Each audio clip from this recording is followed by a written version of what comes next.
Et du jour au lendemain, il a décidé de t'épouser. Tu es contente, tu es ravie et tout et tout.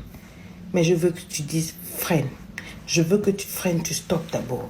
Il faut que tu checkes sa vision avant de dire oui. Écris avec moi avant de dire oui, c'est très important.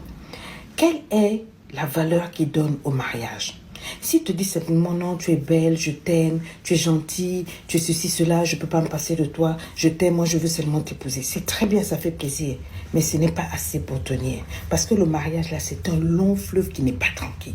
C'est très compliqué là-bas. Je vous l'ai déjà dit, c'est caillou. C'est l'histoire des grandes personnes, pas des gamines. Et si il veut simplement t'épouser parce que tu es belle, parce que tu fais bien l'amour, parce que tu prépares bien, parce qu'il est amoureux de toi, n'accepte pas, ça ne marchera pas. Lady Sonia, tu sais, ce qui fait qu'un mariage peut marcher, ce qui fera aussi que tu peux dire oui, c'est de checker sa vision de ce que c'est que le mariage. Est-ce qu'il honore l'idée du mariage? Est-ce qu'il est amoureux de l'idée du mariage? Ce n'est qu'à ce moment-là que tu peux dire oui. C'est-à-dire que s'il a une bonne vision de ce qu'est le mariage, si c'est le genre de personne qui sait que quand on se marie, c'est à la vie, à la mort, il respecte l'engagement du mariage. C'est important pour lui de se poser dans une relation où il sera responsable, il sera pourvoyeur, il sera ceci, cela. S'il connaît tout ce que ça implique et qu'il est prêt à 1000% à s'engager, accepte-le. Parce que dans les moments difficiles, son respect pour le lien du mariage, son respect pour l'engagement qu'il a, son respect pour l'honneur qu'il a, pour le concept du mariage, le gardera là. Même dans les moments les plus difficiles, il ne rompra pas ses vœux.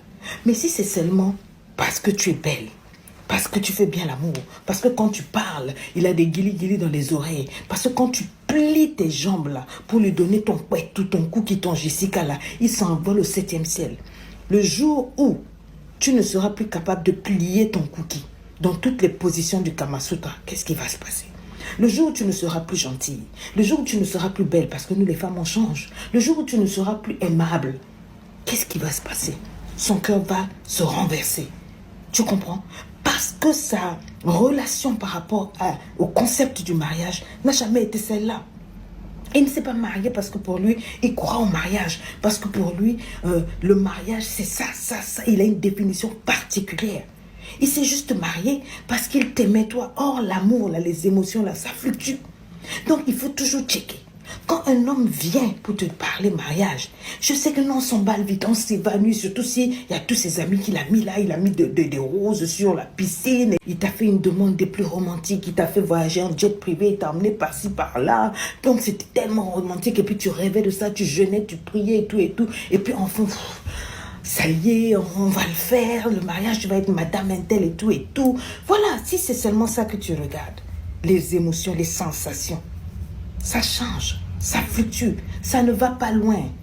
Les espèces de papillons que tu as dans le ventre, quand il passe, quand il entend ta voix, quand tu entends sa voix, et tout ça là, ce sont des choses des 2 premières années. À partir de la 2e année, souvent même dès les premiers 6 mois, après avoir vécu ensemble, les masques tombent.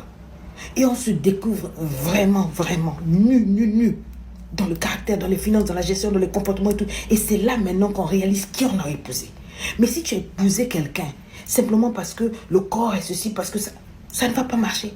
Mais si tu as épousé une personne, parce que sa valeur par rapport au mariage est importante. Pour moi, je ne peux pas me mettre avec une femme comme ça. Parce que mon éducation, ma valeur, je crois au mariage. Pour moi, le mariage, c'est sacré. Pour moi, le mariage, c'est ceci. Je ne peux pas prendre une fille et puis vivre avec elle en concubinage. Il faut l'honorer. Il y a tellement de raisons qu'il y a derrière ce mariage-là qui sont plus solides que ta beauté, que ta manière de faire l'amour, que ta manière de préparer. Si se marie simplement donc parce qu'il y a eu pression, oppression, comme vous faites les pressions là, ça ne tiendra pas.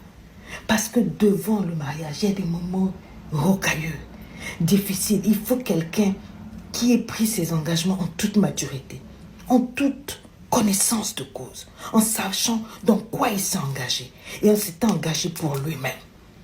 Il ne se trahira pas lui-même. Les moments difficiles vont arriver, mais à cause de ce en quoi il croit, il se battra pour cette relation. Il se battra pour ne pas détruire cette relation. Et même s'il fait des erreurs, il viendra jusqu'au bout pour essayer de réparer parce que sa première conviction, sa première foi par rapport au mariage, elle est ferme, elle est là, elle est solide. Même quand toi, tu auras déraillé, quand toi, tu te seras mal comporté. Oui, parce que nous aussi, les femmes, on fait n'importe quoi. Quand tu auras déconné et tout, il sera capable de te pardonner l'impardonnable parce qu'il croit au lien sacré du mariage. Ce n'est qu'à ce moment qu'on accepte d'épouser quelqu'un. Donc, vous qui sautez, il m'a demandé au mariage. Vous n'êtes pas loin du divorce, je connais. C'est pour ça que je vous fais la formation d'avril pour vous préparer au mariage. Tout ça, on en parle. Je vous enseigne profondément. Ne ratez pas, il reste très peu de place. Nous fermons le 31. Allez sur mon Instagram, allez sur ma page Facebook, écrivez-nous là-bas. Inscrivez-vous. Apprenez, prenez toutes les chances de votre côté. Ce n'est pas toutes les demandes en mariage qu'on accepte. Je vous aime, je vous kiffe et je vous love.